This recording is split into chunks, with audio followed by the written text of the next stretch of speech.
தி name பெலா. அரபிக்கில் பெலா அப்படின்வாங்க. The mango. Mango juice. இன்னொரு the chicken macaroni. Chicken macaroni. The குல்லு குக்ட் ஃப்ரை. கோஃப்தா.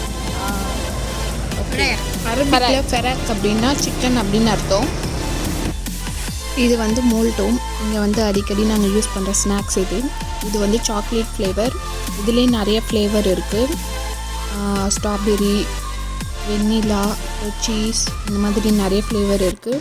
நம்ம ஊர்லெலாம் கூட இது கிடைக்கும்னு நினைக்கிறேன். இது வந்து வேர்க்கடலை. நம்ம ஊரில் இருக்க மாதிரி சின்ன சின்னதாலாம் இங்கே கிடைக்காது.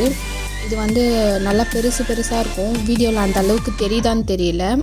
இங்கே எகிப்து நாட்டிலலாம் வந்து நம்மளுக்கு பச்சை வேர்க்கடலைலாம் கிடைக்காது. இது வந்து ட்ரை தான். இதில் சால்ட்டடும் இருக்குது, அன்சால்ட்டடும் இருக்குது. இந்த மாதிரி தோலோடவும் இருக்கும். நம்ம தோல் உரித்து சால்ட்டடாகவும் நம்மளுக்கு இந்த மாதிரி கிடைக்கும். என்னதான் இருந்தாலும் நம்ம ஊர் வேர்க்கடலை டேஸ்ட் இது வராது. அதுக்கப்புறமா கொஞ்சம் ஐஸ்கிரீம், எல்லா ஃப்ளேவரும் மிக்ஸ் ஆன மாதிரி. நம்ம ஊர் கம்பேர் பண்ணும்போது எனக்கு இங்கே தான் வந்து ஐஸ்கிரீம் நல்லா டேஸ்ட்டாக இருக்க மாதிரி ஃபீல் ஆகுது. இப்போ இங்கே வந்து ஸ்ட்ராபெரி சீசன். ஸ்ட்ராபெரிலாம் வந்து கொஞ்சம் சீப்பாக தான் கிடைக்கும். ஸ்ட்ராபெரி பாருங்கள் ஒன்று எவ்வளோ பெருசாக இருக்குது அப்படின்னு. நல்லா ஃப்ரெஷ்ஷாக டேஸ்ட்டாக இருக்கும்.